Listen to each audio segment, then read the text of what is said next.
There was a card party at the rooms of Narumov of the Horse Guards. The long winter night passed away imperceptibly, and it was 5 o'clock in the morning before the company sat down to supper. Those who had won ate with a good appetite. The others sat staring absently at their empty plates. When the champagne appeared, however, the conversation became more animated and all took a part in it. "And how did you fare, Surin?" asked the host. "Oh, I lost, as usual. I must confess that I am unlucky. I play Murandol, I always keep cool. I never allow anything to put me out, and yet I always lose." "And you did not once allow yourself to be tempted to back the red. Your firmness astonishes me." "But what do you think of Herman?" said one of the guests, pointing to a young engineer. "He has never had a card in his hand in his life. He has never in his life laid a wager, and yet he sits here till 5 o'clock in the morning watching our play." "Play interests me very much," said Herman. "But I am not in the position to sacrifice the necessary in the hope of winning the superfluous." "Herman is a German, he is economical, that is all," observed Tomsky. "But if there is one person that I cannot understand, it is my grandmother, the Countess Anna Fedotovna." "How so?" inquired the guests. "I cannot understand," continued Tomsky, "how it is that my grandmother does not punt." "What is there remarkable about an old lady of 80 not punting?" said Narumov. "Then you do not know the reason why?" "No, really haven't the faintest idea." "Oh, then listen. About 60 years ago my grandmother went to Paris, where she created quite a sensation. People used to run after her to catch a glimpse of the Muscovite Venus. Richelieu made love to her, and my grandmother maintains that he almost blew out his brains in consequence of her cruelty. At that time ladies used to play at faro. On one occasion at the court she lost a very considerable sum to the Duke of Orleans. On returning home, my grandmother removed the patches from her face, took off her hoops, informed my grandfather of her loss at the gaming table, and ordered him to pay the money. My deceased grandfather, as far as I remember, was a sort of house steward to my grandmother. He dreaded her like fire, but on hearing of such a heavy loss, he almost went out of his mind. He calculated the various sums she had lost, and pointed out to her that in 6 months she had spent 500,000 francs, that neither their Moscow nor Saratov estates were in Paris, and finally refused point-blank to pay the debt. My grandmother gave him a box on the ear and slept by herself as a sign of her displeasure. The next day she sent for her husband, hoping that this domestic punishment had produced an effect upon him, but she found him inflexible. For the first time in her life she entered into reasonings and explanations with him, thinking to be able to convince him by pointing out to him that there are debts and debts, and that there is a great difference between a prince and a coachmaker. But it was all in vain. My grandfather still remained obdurate, but the matter did not rest there. My grandmother did not know what to do. She had shortly before become acquainted with a very remarkable man. You have heard of Count St. Germain, about whom so many marvelous stories are told. You know that he represented himself as the wandering Jew, as the discoverer of the elixir of life, of the philosopher's stone, and so forth. Some laughed at him as a charlatan, but Casanova in his memoirs says that he was a spy. But be that as it may, St. Germain, in spite of the mystery surrounding him, was a very fascinating person, and was much sought after in the best circles of society. Even to this day, my grandmother retains an affectionate recollection of him, and becomes quite angry if anyone speaks disrespectfully of him. My grandmother knew that St. Germain had large sums of money at his disposal. She resolved to have recourse to him, and she wrote a letter to him asking him to come to her without delay. The queer old man immediately waited upon her and found her overwhelmed with grief. She described to him in the blackest colors the barbarity of her husband, and ended by declaring that her whole hope depended upon his friendship and amiability. St. Germain reflected. "I could advance you the sum you want," said he. But I know that you would not rest easy until you had paid me back, and I should not like to bring fresh troubles upon you. But there is another way of getting out of your difficulty. You can win back your money." "But, my dear Count," replied my grandmother, "I tell you that I haven't any money left." "Money is not necessary," replied St. Germain. "Be pleased to listen to me." Then he revealed to her a secret, for which each of us would give a good deal. The young officers listened with increased attention. Tomsky lit his pipe, puffed away for a moment, and then continued. "That same evening my grandmother went to Versailles to the Jeu de la Reine. The Duke of Orleans kept the bank. My grandmother excused herself in an off-hand manner for not having yet paid her debt, by inventing some little story, and then began to play against him. She chose 3 cards and played them one after the other. All 3 won sonica, said of a card when it wins or loses in the quickest possible time, and my grandmother recovered every farthing that she had lost. "Mere chance," said one of the guests. "A tale," observed Herman. "Perhaps they were marked cards," said a third. "I do not think so," replied Tomsky gravely. "What?" said Narumov. "You have a grandmother who knows how to hit upon 3 lucky cards in succession, and you have never yet succeeded in getting the secret of it out of her." "That's the deuce of it," replied Tomsky. "She had 4 sons, one of whom was my father. All 4 were determined gamblers, and yet not to one of them did she ever reveal her secret, although it would not have been a bad thing either for them or for me. But this is what I heard from my uncle, Count Ivan Ilyitch, and he assured me on his honor that it was true. The late Chaplitsky, the same who died in poverty after having squandered millions, once lost in his youth about 300,000 rubles to Zorich, if I remember rightly. He was in despair. My grandmother, who was always very severe upon the extravagance of young men, took pity, however, upon Chaplitsky. She gave him 3 cards, telling him to play them one after the other, at the same time exacting from him a solemn promise that he would never play at cards again as long as he lived. Chaplitsky then went to his victorious opponent, and they began a fresh game. On the first card he staked 50,000 rubles and won sonica.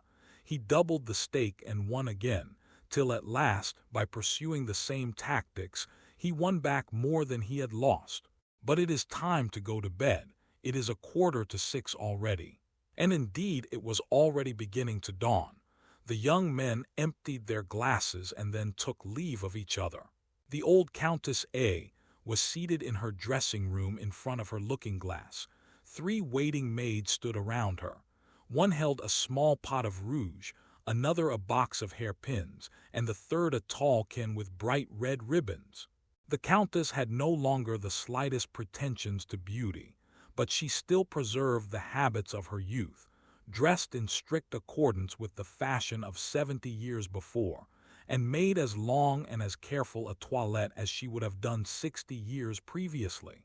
Near the window at an embroidery frame sat a young lady, her ward. "Good morning, grandmamma," said a young officer, entering the room. "Bonjour, Mademoiselle Lise. Grandmamma, I want to ask you something." "What is it, Paul?" "I want you to let me introduce one of my friends to you, and to allow me to bring him to the ball on Friday." "Bring him direct to the ball and introduce him to me there." "Were you at Beas yesterday?" "Yes, everything went off very pleasantly, and dancing was kept up until 5 o'clock. How charming Yelitskaya was!" "But, my dear, what is there charming about her? Isn't she like her grandmother, the Princess Darya Petrovna? By the way, she must be very old, the Princess Darya Petrovna." "How do you mean old?" cried Tomsky thoughtlessly. "She died 7 years ago." The young lady raised her head and made a sign to the young officer. He then remembered that the old countess was never to be informed of the death of any of her contemporaries, and he bit his lips. But the old countess heard the news with the greatest indifference. "Dead," said she, "and I did not know it. We were appointed maids of honor at the same time, and when we were presented to the Empress." And the countess for the 100th time related to her grandson one of her anecdotes. "Come, Paul," said she when she had finished her story, "help me to get up. Lizanka, where is my snuff box?" And the Countess with her 3 maids went behind a screen to finish her toilette. Tomsky was left alone with the young lady. "Who is the gentleman you wish to introduce to the Countess?" asked Lizaveta Ivanovna in a whisper. "Narumov, do you know him?" "No, is he a soldier or a civilian?" "A soldier." "Is he in the engineers?" "No, in the cavalry." "What made you think that he was in the engineers?" The young lady smiled but made no reply. "Paul," cried the Countess from behind the screen, "send me some new novel, only pray don't let it be one of the present-day style." "What do you mean, grandmother?" "That is, a novel in which the hero strangles neither his father nor his mother, and in which there are no drowned bodies. I have a great horror of drowned persons. There are no such novels nowadays. Would you like a Russian one?" "Are there any Russian novels? Send me one, my dear, pray send me one." "Goodbye, grandmother, I am in a hurry." "Goodbye, Lizaveta Ivanovna. What made you think that Narumov was in the engineers?" And Tomsky left the boudoir. Lizaveta Ivanovna was left alone. She laid aside her work and began to look out of the window. A few moments afterwards, at a corner house on the other side of the street, a young officer appeared. A deep blush covered her cheeks. She took up her work again and bent her head down over the frame. At the same moment the Countess returned completely dressed. "Order the carriage, Lizaveta," said she. "We will go out for a drive." Lizaveta arose from the frame and began to arrange her work. "What is the matter with you, my child? Are you deaf?" cried the Countess. "Order the carriage to be got ready at once." "I will do so this moment," replied the young lady, hastening into the anteroom. A servant entered and gave the Countess some books from Prince Paul Alexandrovitch. "Tell him that I am much obliged to him," said the Countess. "Lizaveta, Lizaveta, where are you running to?" "I am going to dress." "There is plenty of time, my dear. Sit down here, open the first volume and read to me aloud." Her companion took the book and read a few lines. "Louder," said the Countess. "What is the matter with you, my child? Have you lost your voice?" "Wait, give me that footstool. A little nearer, that will do." Lizaveta read 2 more pages. The Countess yawned. "Put the book down," said she. "What a lot of nonsense. Send it back to Prince Paul with my thanks." "But where is the carriage?" "The carriage is ready," said Lizaveta, looking out into the street.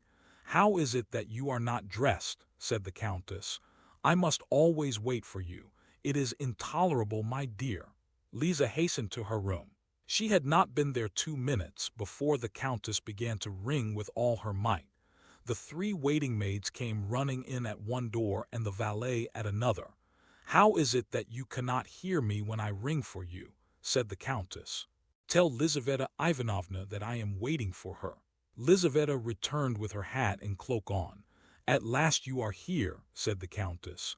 "But why such an elaborate toilette? Whom do you intend to captivate? What sort of weather is it? It seems rather windy." "No, your ladyship, it is very calm," replied the valet. "You never think of what you are talking about. Open the window. So it is, windy and bitterly cold. Unharness the horses." "Lizaveta, we won't go out. There was no need for you to deck yourself like that." "What a life is mine," thought Lizaveta Ivanovna. And in truth, Lizaveta Ivanovna was a very unfortunate creature. "The bread of the stranger is bitter," says Dante, "and his staircase hard to climb." But who can know what the bitterness of dependence is so well as the poor companion of an old lady of quality?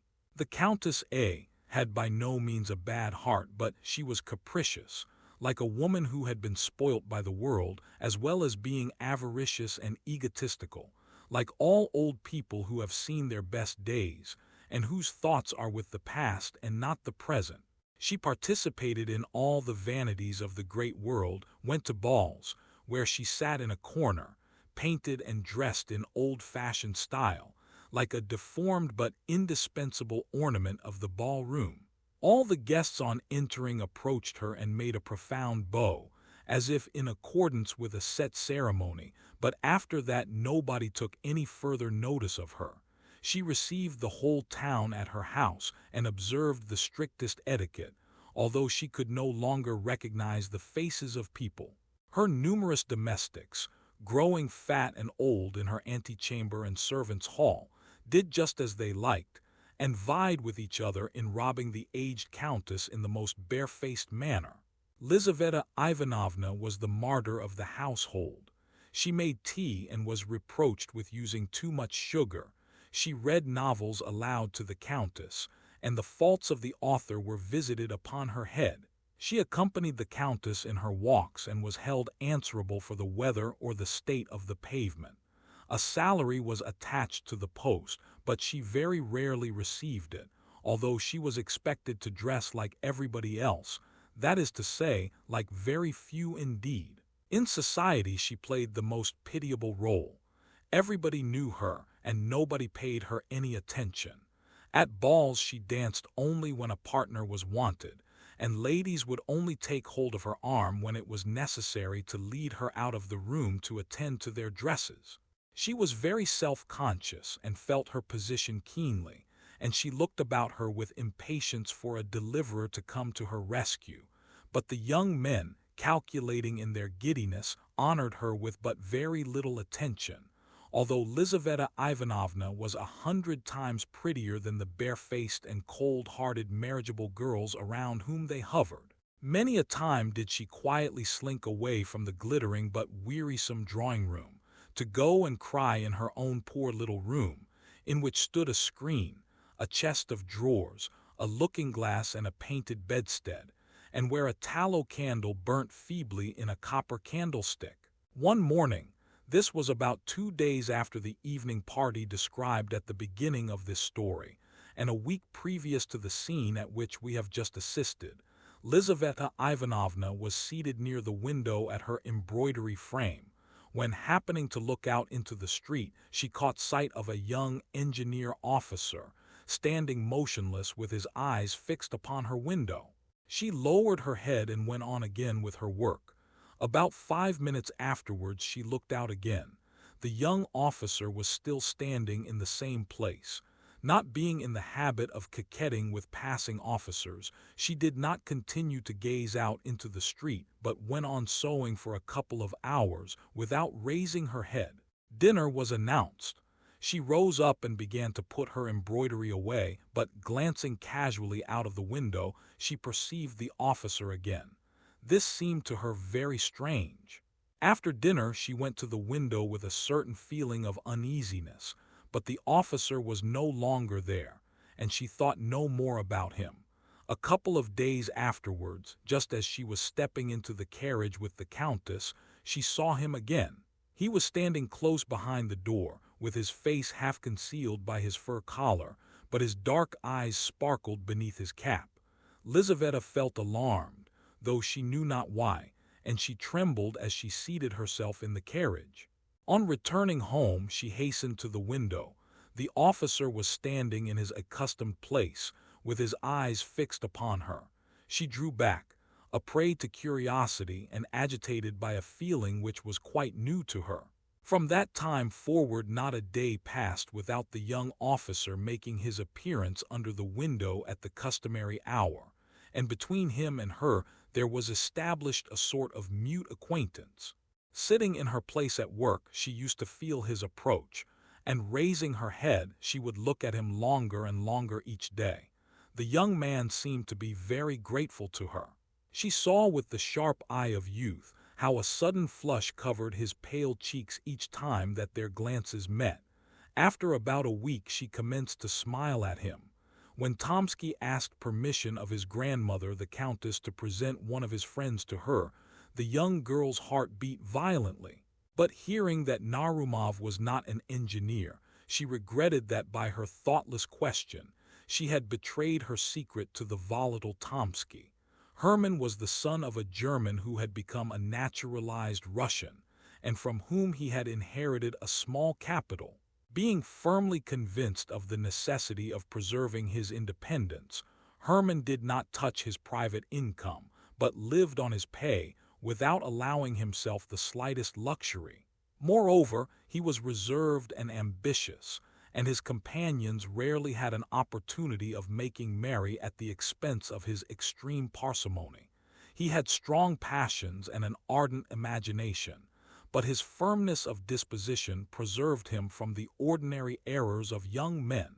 Thus, though a gamester at heart, he never touched a card, for he considered his position did not allow him, as he said, to risk the necessary in the hope of winning the superfluous. Yet he would sit for nights together at the card table and follow with feverish anxiety the different turns of the game. The story of the three cards had produced a powerful impression upon his imagination, and all night long he could think of nothing else.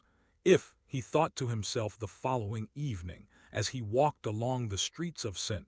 Petersburg, if the old countess would but reveal her secret to me, if she would only tell me the names of the three winning cards, why should I not try my fortune? I must get introduced to her and win her favor, become her lover. But all that will take time, and she is 87 years old. She might be dead in a week, in a couple of days even. But the story itself, can it really be true? No. Economy, temperance, and industry. Those are my three winning cards. By means of them I shall be able to double my capital, increase it sevenfold, and procure for myself ease and independence. Musing in this manner, he walked on until he found himself in one of the principal streets of St. Petersburg, in front of a house of antiquated architecture. The street was blocked with equipages. Carriages one after the other drew up in front of the brilliantly illuminated doorway. At one moment there stepped out onto the pavement the well-shaped little foot of some young beauty, at another the heavy boot of a cavalry officer, and then the silk stockings and shoes of a member of the diplomatic world. Furs and cloaks passed in rapid succession before the gigantic porter at the entrance. Herman stopped. "Whose house is this?" he asked of the watchman at the corner. "The Countess A," replied the watchman. Herman started. The strange story of the three cards again presented itself to his imagination. He began walking up and down before the house, thinking of its owner and her strange secret. Returning late to his modest lodging, he could not go to sleep for a long time, and when at last he did doze off, he could dream of nothing but cards, green tables, piles of banknotes, and heaps of ducats. He played one card after the other, winning uninterruptedly, and then he gathered up the gold and filled his pockets with the notes. When he woke up late the next morning, he sighed over the loss of his imaginary wealth, and then sallying out into the town, he found himself once more in front of the Countess's residence. Some unknown power seemed to have attracted him thither. He stopped and looked up at the windows. At one of these he saw a head with luxuriant black hair, which was bent down probably over some book or an embroidery frame. The head was raised. Herman saw a fresh complexion and a pair of dark eyes. That moment decided his fate. Lizaveta Ivanovna had scarcely taken off her hat and cloak when the Countess sent for her and again ordered her to get the carriage ready. The vehicle drew up before the door, and they prepared to take their seats. Just at the moment when two footmen were assisting the old lady to enter the carriage, Lizaveta saw her engineer standing close beside the wheel. He grasped her hand. Alarm caused her to lose her presence of mind, and the young man disappeared, but not before he had left a letter between her fingers. She concealed it in her glove, and during the whole of the drive she neither saw nor heard anything. It was the custom of the Countess, when out for an airing in her carriage, to be constantly asking such questions as, "Who was that person that met us just now? What is the name of this bridge? What is written on that signboard?" On this occasion, however, Lizaveta returned such vague and absurd answers that the Countess became angry with her. "What is the matter with you, my dear?" she exclaimed. "Have you taken leave of your senses, or what is it? Do you not hear me or understand what I say? Heaven be thanked, I am still in my right mind and speak plainly enough." Lizaveta Ivanovna did not hear her. On returning home she ran to her room and drew the letter out of her glove. It was not sealed. Lizaveta read it.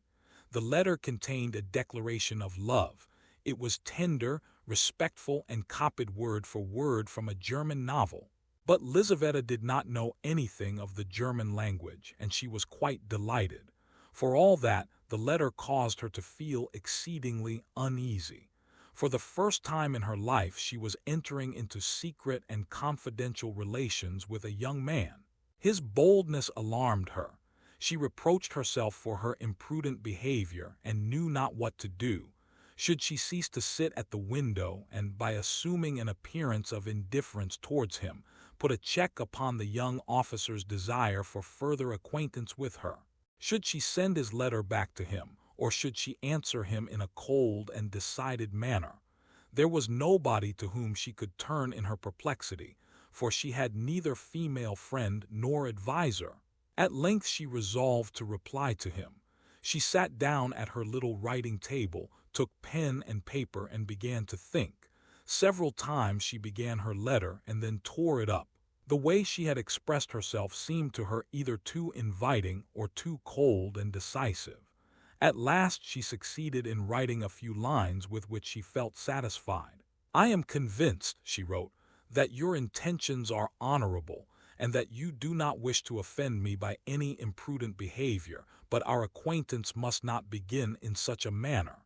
I return you your letter, and I hope that I shall never have any cause to complain of this undeserved slight."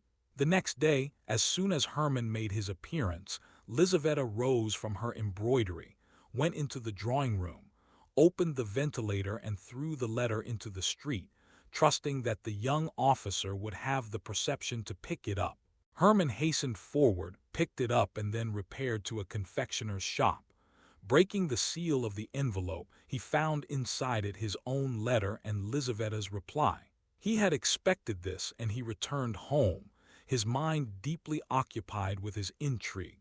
3 days afterwards, a bright-eyed young girl from a milliner's establishment brought Lizaveta a letter.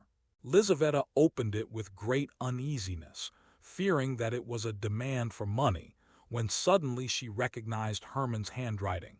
"You have made a mistake, my dear," said she. "This letter is not for me." "Oh, yes, it is for you," replied the girl, smiling very knowingly. "Have the goodness to read it." Lizaveta glanced at the letter. Hermann requested an interview. "It cannot be," she cried, alarmed at the audacious request and the manner in which it was made. "This letter is certainly not for me." And she tore it into fragments. "If the letter was not for you, why have you torn it up?" said the girl. "I should have given it back to the person who sent it." "Be good enough, my dear," said Lizaveta, disconcerted by this remark, "not to bring me any more letters for the future, and tell the person who sent you that he ought to be ashamed." But Hermann was not the man to be thus put off. Every day Lizaveta received from him a letter, sent now in this way, now in that. They were no longer translated from the German. Hermann wrote them under the inspiration of passion and spoke in his own language, and they bore full testimony to the inflexibility of his desire and the disordered condition of his uncontrollable imagination. Lizaveta no longer thought of sending them back to him. She became intoxicated with them and began to reply to them, and little by little her answers became longer and more affectionate. At last she threw out of the window to him the following letter: "This evening there is going to be a ball at the embassy. The Countess will be there. We shall remain until 2 o'clock. You have now an opportunity of seeing me alone. As soon as the Countess is gone, the servants will very probably go out, and there will be nobody left but the Swiss, but he usually goes to sleep in his lodge. Come about 11:30.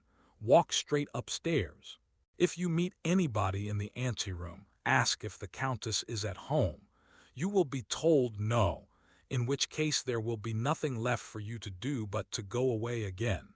But it is most probable that you will meet nobody. The maidservants will all be together in one room. On leaving the anteroom, turn to the left and walk straight on until you reach the Countess's bedroom. In the bedroom, behind a screen, you will find 2 doors. The one on the right leads to a cabinet which the Countess never enters. The one on the left leads to a corridor, at the end of which is a little winding staircase. This leads to my room. Herman trembled like a tiger as he waited for the appointed time to arrive. At 10 o'clock in the evening he was already in front of the Countess's house. The weather was terrible. The wind blew with great violence. The sleety snow fell in large flakes. The lamps emitted a feeble light. The streets were deserted.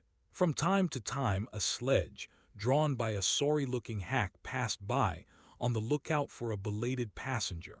Herman was enveloped in a thick overcoat and felt neither wind nor snow. At last the Countess's carriage drew up. Herman saw two footmen carry out in their arms the bent form of the old lady, wrapped in sable fur, and immediately behind her, clad in a warm mantle, and with her head ornamented with a wreath of fresh flowers, followed Lizaveta. The door was closed. The carriage rolled away heavily through the yielding snow. The porter shut the street door. The windows became dark. Herman began walking up and down near the deserted house. At length he stopped under a lamp and glanced at his watch. It was 20 minutes past 11. He remained standing under the lamp, his eyes fixed upon the watch, impatiently waiting for the remaining minutes to pass. At 11:30 precisely, Herman ascended the steps of the house and made his way into the brightly illuminated vestibule. The porter was not there. Herman hastily ascended the staircase, opened the door of the anteroom, and saw a footman sitting asleep in an antique chair by the side of a lamp. With a light, firm step Herman passed by him. The drawing-room and dining-room were in darkness, but a feeble reflection penetrated thither from the lamp in the anteroom. Herman reached the Countess's bedroom. Before a shrine, which was full of old images, a golden lamp was burning. Faded stuffed chairs and divans with soft cushions stood in melancholy symmetry around the room, the walls of which were hung with China silk. On one side of the room hung two portraits painted in Paris by Madame Lebrun. One of these represented a stout, red-faced man of about 40 years of age in a bright green uniform and with a star upon his breast. The other, a beautiful young woman with an aquiline nose, forehead curls, and a rose in her powdered hair. In the corners stood porcelain shepherds and shepherdesses, dining-room clocks from the workshop of the celebrated Lefebvre, bandboxes, roulettes, fans, and the various playthings for the amusement of ladies that were in vogue at the end of the last century, when Montgolfier's balloons and Mesmer's magnetism were the rage. Herman stepped behind the screen. At the back of it stood a little iron bedstead. On the right was the door which led to the cabinet, on the left, the other which led to the corridor. He opened the latter and saw the little winding staircase which led to the room of the poor companion. But he retraced his steps and entered the dark cabinet. The time passed slowly. All was still. The clock in the drawing-room struck 12. The strokes echoed through the room one after the other, and everything was quiet again. Herman stood leaning against the cold stove. He was calm. His heart beat regularly, like that of a man resolved upon a dangerous but inevitable undertaking. 1 o'clock in the morning struck, then 2, and he heard the distant noise of carriage wheels. An involuntary agitation took possession of him. The carriage drew near and stopped. He heard the sound of the carriage steps being let down. All was bustle within the house. The servants were running hither and thither. There was a confusion of voices, and the rooms were lit up. 3 antiquated chambermaids entered the bedroom, and they were shortly afterwards followed by the Countess, who, more dead than alive, sank into a Voltaire armchair. Herman peeped through a chink. Lizaveta Ivanovna passed close by him, and he heard her hurried steps as she hastened up the little spiral staircase.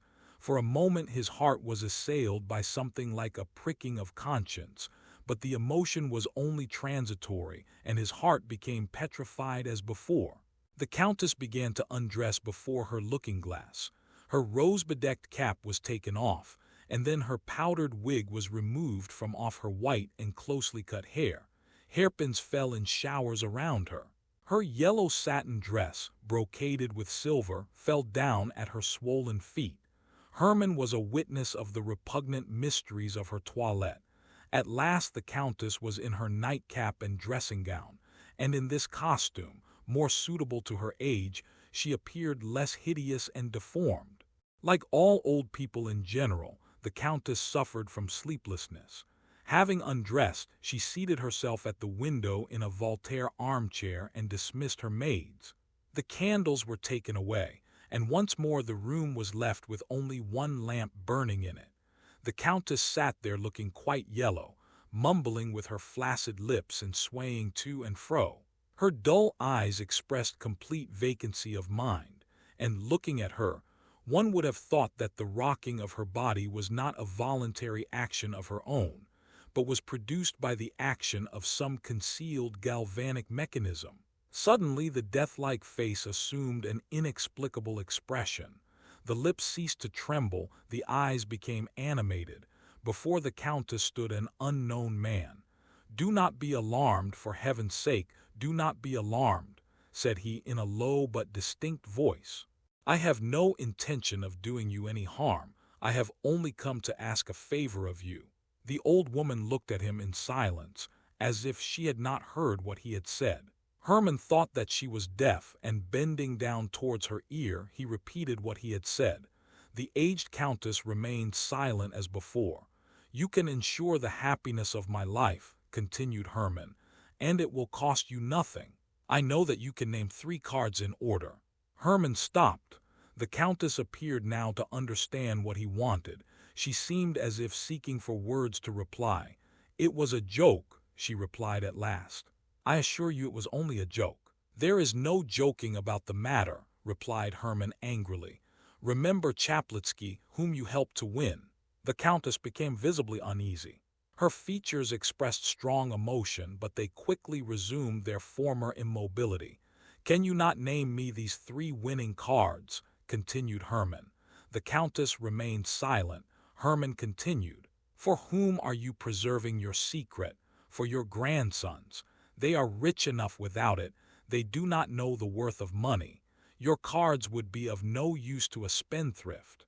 He who cannot preserve his paternal inheritance will die in want, even though he had a demon at his service. I am not a man of that sort.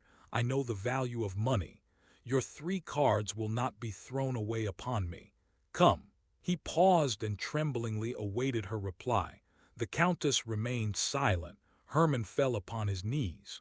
"If your heart has ever known the feeling of love," said he, "if you remember its rapture, if you have ever smiled at the cry of your newborn child, if any human feeling has ever entered into your breast, I entreat you by the feelings of a wife, a lover, a mother, by all that is most sacred in life, not to reject my prayer. Reveal to me your secret. Of what use is it to you? Maybe it is connected with some terrible sin, with the loss of eternal salvation, with some bargain with the devil. Reflect, you are old. You have not long to live. I am ready to take your sins upon my soul. Only reveal to me your secret.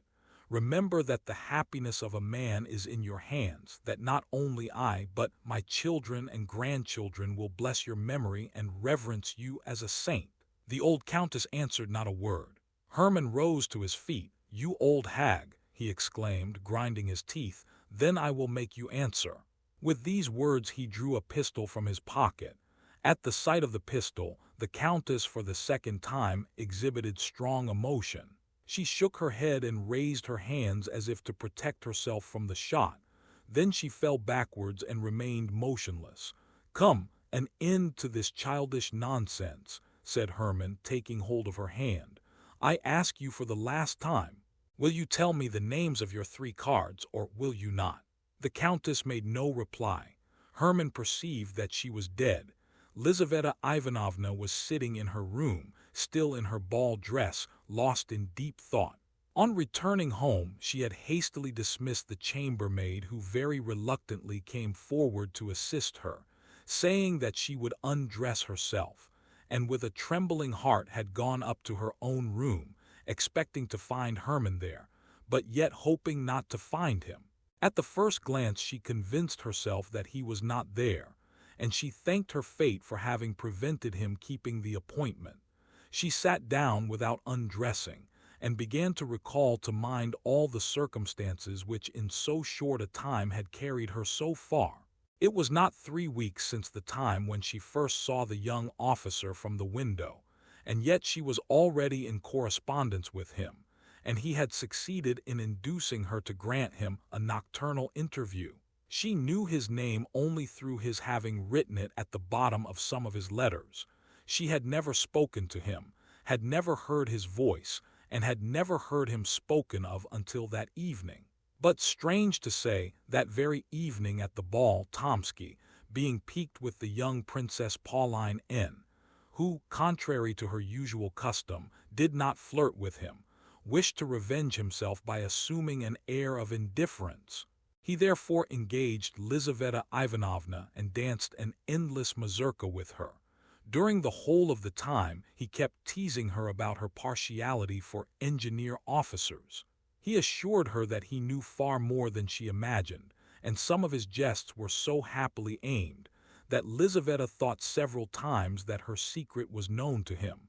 "From whom have you learnt all this?" she asked, smiling. "From a friend of a person very well known to you," replied Tomsky, "from a very distinguished man." "And who is this distinguished man?" "His name is Herman." Lizaveta made no reply, but her hands and feet lost all sense of feeling. "This Herman," continued Tomsky, "is a man of romantic personality. He has the profile of a Napoleon and the soul of a Mephistopheles. I believe that he has at least 3 crimes upon his conscience. How pale you have become! I have a headache, but what did this Herman, or whatever his name is, tell you?" "Herman is very much dissatisfied with his friend. He says that in his place he would act very differently. I even think that Herman himself has designs upon you. At least, he listens very attentively to all that his friend has to say about you." "And where has he seen me?" "In church perhaps, or on the parade, God alone knows where. It may have been in your room while you were asleep, for there is nothing that he—" 3 ladies approaching him with the question, "Oubli au regret," interrupted the conversation, which had become so tantalizingly interesting to Lizaveta. The lady chosen by Tomsky was the Princess Pauline herself. She succeeded in effecting a reconciliation with him during the numerous turns of the dance, after which he conducted her to her chair. On returning to his place, Tomsky thought no more either of Herman or Lizaveta. She longed to renew the interrupted conversation, but the mazurka came to an end, and shortly afterwards the old countess took her departure. Tomsky's words were nothing more than the customary small talk of the dance, but they sank deep into the soul of the young dreamer. The portrait, sketched by Tomsky, coincided with the picture she had formed within her own mind, and thanks to the latest romances, the ordinary countenance of her admirer became invested with attributes capable of alarming her and fascinating her imagination at the same time. She was now sitting with her bare arms crossed and with her head, still adorned with flowers, sunk upon her uncovered bosom. Suddenly the door opened and Herman entered. She shuddered. "Where were you?" she asked in a terrified whisper. "In the old countess's bedroom," replied Herman. "I have just left her. The countess is dead." "My God, what do you say?" "And I am afraid," added Herman, "that I am the cause of her death." Lizaveta looked at him, and Tomsky's words found an echo in her soul. "This man has at least 3 crimes upon his conscience." Herman sat down by the window near her, and related all that had happened. Lizaveta listened to him in terror. So all those passionate letters, those ardent desires, this bold, obstinate pursuit, all this was not love. Money, that was what his soul yearned for.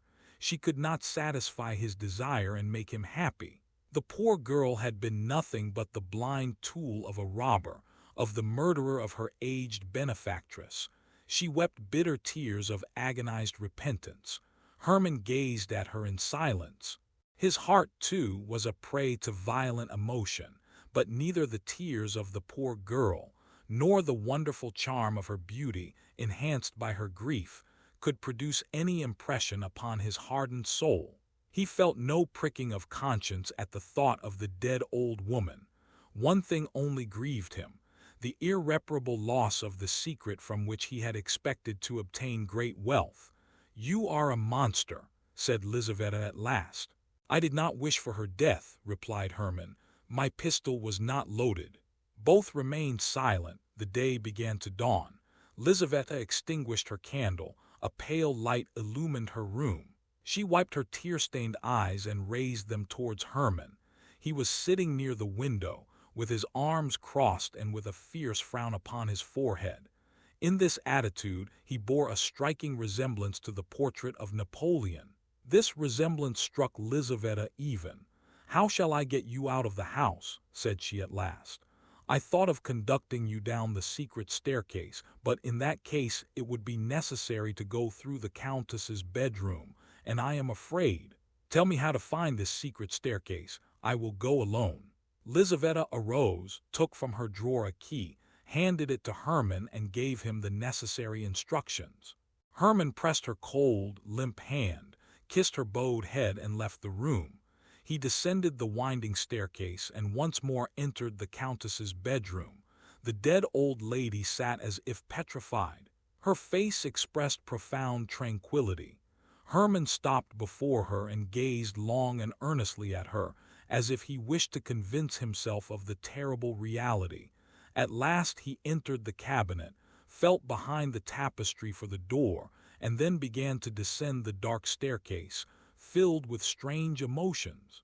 "Down this very staircase," thought he, "perhaps coming from the very same room, and at this very same hour 60 years ago, there may have glided in an embroidered coat, with his hair dressed à l'oiseau royal and pressing to his heart his three-cornered hat, some young gallant who has long been mouldering in the grave. But the heart of his aged mistress has only today ceased to beat."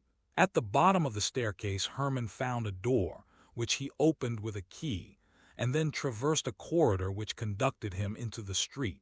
3 days after the fatal night, at 9 o'clock in the morning, Herman repaired to the convent of, where the last honors were to be paid to the mortal remains of the old countess. Although feeling no remorse, he could not altogether stifle the voice of conscience, which said to him, "You are the murderer of the old woman." In spite of his entertaining very little religious belief, he was exceedingly superstitious, and believing that the dead countess might exercise an evil influence on his life, he resolved to be present at her obsequies in order to implore her pardon. The church was full. It was with difficulty that Herman made his way through the crowd of people. The coffin was placed upon a rich catafalque beneath a velvet baldachin. The deceased countess lay within it, with her hands crossed upon her breast, with a lace cap upon her head and dressed in a white satin robe. Around the catafalque stood the members of her household, the servants in black caftans, with armorial ribbons upon their shoulders and candles in their hands, the relatives, children, grandchildren, and great-grandchildren, in deep mourning. Nobody wept. Tears would have been une affectation. The countess was so old that her death could have surprised nobody, and her relatives had long looked upon her as being out of the world. A famous preacher pronounced the funeral sermon. In simple and touching words he described the peaceful passing away of the righteous, who had passed long years in calm preparation for a Christian end. "The angel of death found her," said the orator, "engaged in pious meditation and waiting for the midnight bridegroom." The service concluded amidst profound silence. The relatives went forward first to take farewell of the corpse. Then followed the numerous guests, who had come to render the last homage to her who for so many years had been a participator in their frivolous amusements. After these followed the members of the countess's household. The last of these was an old woman of the same age as the deceased. 2 young women led her forward by the hand. She had not strength enough to bow down to the ground. She merely shed a few tears and kissed the cold hand of her mistress. Herman now resolved to approach the coffin. He knelt down upon the cold stones and remained in that position for some minutes. At last he arose, as pale as the deceased countess herself. He ascended the steps of the catafalque and bent over the corpse. At that moment it seemed to him that the dead woman darted a mocking look at him and winked with one eye. Herman started back, took a false step and fell to the ground. Several persons hurried forward and raised him up. At the same moment Lizaveta Ivanovna was borne fainting into the porch of the church. This episode disturbed for some minutes the solemnity of the gloomy ceremony. Among the congregation arose a deep murmur, and a tall, thin chamberlain, a near relative of the deceased, whispered in the ear of an Englishman who was standing near him, that the young officer was a natural son of the countess, to which the Englishman coldly replied, "Lo." During the whole of that day Herman was strangely excited. Repairing to an out-of-the-way restaurant to dine, he drank a great deal of wine, contrary to his usual custom, in the hope of deadening his inward agitation. But the wine only served to excite his imagination still more. On returning home, he threw himself upon his bed without undressing, and fell into a deep sleep. When he woke up it was already night and the moon was shining into the room. He looked at his watch. It was 2:45. Sleep had left him. He sat down upon his bed and thought of the funeral of the old countess. At that moment somebody in the street looked in at his window and immediately passed on again. Herman paid no attention to this incident.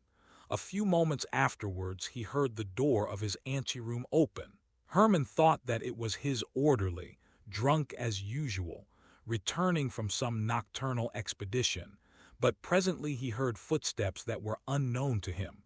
Somebody was walking softly over the floor in slippers. The door opened, and a woman dressed in white entered the room. Herman mistook her for his old nurse and wondered what could bring her there at that hour of the night. But the white woman glided rapidly across the room and stood before him, and Herman recognized the countess. "I have come to you against my wish," she said in a firm voice, "but I have been ordered to grant your request. 3-7 ace will win for you if played in succession, but only on these conditions: that you do not play more than one card in 24 hours, and that you never play again during the rest of your life. I forgive you my death, on condition that you marry my companion, Lizaveta Ivanovna." With these words she turned round very quietly, walked with a shuffling gait towards the door and disappeared. Herman heard the street door open and shut, and again he saw some one look in at him through the window. For a long time Herman could not recover himself. He then rose up and entered the next room. His orderly was lying asleep upon the floor, and he had much difficulty in waking him. The orderly was drunk as usual, and no information could be obtained from him. The street door was locked. Herman returned to his room, lit his candle, and wrote down all the details of his vision.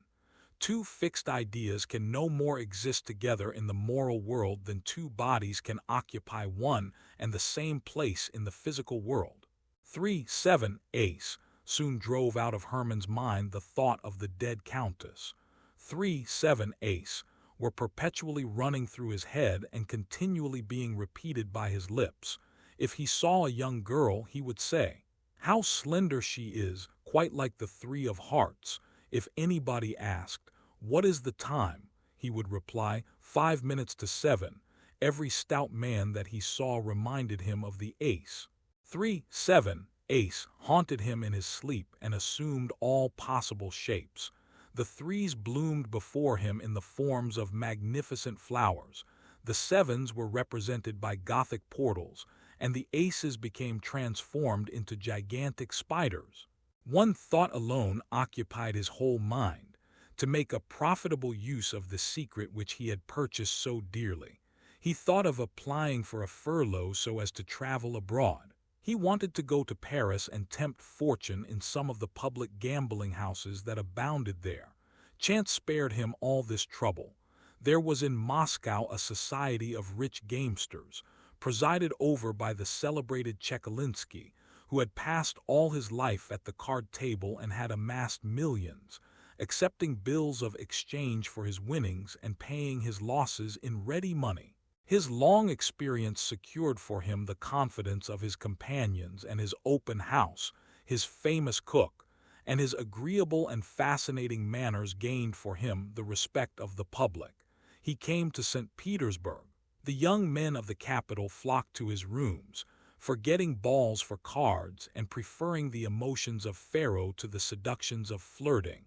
Narumov conducted Herman to Chekalinsky's residence. They passed through a suite of magnificent rooms filled with attentive domestics. The place was crowded. Generals and privy councillors were playing at whist. Young men were lolling carelessly upon the velvet-covered sofas, eating ices and smoking pipes. In the drawing-room, at the head of a long table, around which were assembled about a score of players, sat the master of the house keeping the bank. He was a man of about 60 years of age, of a very dignified appearance. His head was covered with silvery white hair. His full, florid countenance expressed good nature, and his eyes twinkled with a perpetual smile. Narumov introduced Herman to him. Chekalinsky shook him by the hand in a friendly manner, requested him not to stand on ceremony, and then went on dealing. The game occupied some time. On the table lay more than 30 cards. Chekalinsky paused after each throw, in order to give the players time to arrange their cards and note down their losses, listened politely to their requests, and more politely still, put straight the corners of cards that some player's hand had chanced to bend. At last the game was finished. Chekalinsky shuffled the cards and prepared to deal again. "Will you allow me to take a card?" said Herman, stretching out his hand from behind a stout gentleman who was punting. Chekalinsky smiled and bowed silently, as a sign of acquiescence. Narumov laughingly congratulated Herman on his abjuration of that abstention from cards which he had practiced for so long a period, and wished him a lucky beginning. "Stake," said Herman, writing some figures with chalk on the back of his card. "How much?" asked the banker, contracting the muscles of his eyes.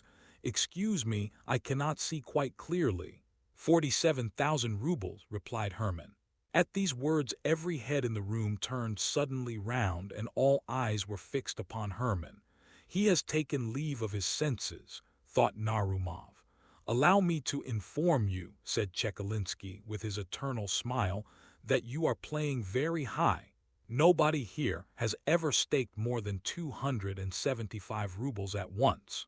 "Very well," replied Herman, "but do you accept my card or not?" Chekalinsky bowed in token of consent. "I only wish to observe," said he, "that although I have the greatest confidence in my friends, I can only play against ready money. For my own part, I am quite convinced that your word is sufficient, but for the sake of the order of the game, and to facilitate the reckoning up, I must ask you to put the money on your card." Herman drew from his pocket a banknote and handed it to Chekalinsky, who, after examining it in a cursory manner, placed it on Herman's card. He began to deal. On the right a 9 turned up, and on the left a 3. "I have won," said Herman, showing his card. A murmur of astonishment arose among the players. Chekalinsky frowned, but the smile quickly returned to his face. "Do you wish me to settle with you?" he said to Herman. "If you please," replied the latter. Chekalinsky drew from his pocket a number of banknotes and paid at once. Herman took up his money and left the table. Narumov could not recover from his astonishment. Herman drank a glass of lemonade and returned home. The next evening he again repaired to Chekalinsky's. The host was dealing. Herman walked up to the table. The punters immediately made room for him. Chekalinsky greeted him with a gracious bow. Herman waited for the next deal, took a card and placed upon it his 47,000 rubles, together with his winnings of the previous evening. Chekalinsky began to deal. A knave turned up on the right, a 7 on the left. Herman showed his 7. There was a general exclamation. Chekalinsky was evidently ill at ease, but he counted out the 94,000 rubles and handed them over to Herman, who pocketed them in the coolest manner possible and immediately left the house. The next evening Herman appeared again at the table. Everyone was expecting him. The generals and privy councillors left their whist in order to watch such extraordinary play. The young officers quitted their sofas, and even the servants crowded into the room. All pressed round Herman. The other players left off punting, impatient to see how it would end. Herman stood at the table and prepared to play alone against the pale but still smiling Chekalinsky. Each opened a pack of cards. Chekalinsky shuffled. Herman took a card and covered it with a pile of banknotes. It was like a duel. Deep silence reigned around. Chekalinsky began to deal. His hands trembled. On the right a queen turned up, and on the left an ace. "Ace has won," cried Herman, showing his card. "Your queen has lost," said Chekalinsky politely. Herman started. Instead of an ace there lay before him the queen of spades. He could not believe his eyes, nor could he understand how he had made such a mistake. At that moment it seemed to him that the queen of spades smiled ironically and winked her eye at him. He was struck by her remarkable resemblance. "The old countess!" he exclaimed, seized with terror. Chekalinsky gathered up his winnings. For some time Herman remained perfectly motionless. When at last he left the table, there was a general commotion in the room. "Splendidly punted," said the players. Chekalinsky shuffled the cards afresh, and the game went on as usual. Herman went out of his mind, and is now confined in room number 17 of the Abakov Hospital. He never answers any questions, but he constantly mutters with unusual rapidity, 3-7 ace, 3-7 queen. Lizaveta Ivanovna has married a very amiable young man, a son of the former steward of the old countess. He is in the service of the state somewhere, and is in receipt of a good income. Lizaveta is also supporting a poor relative.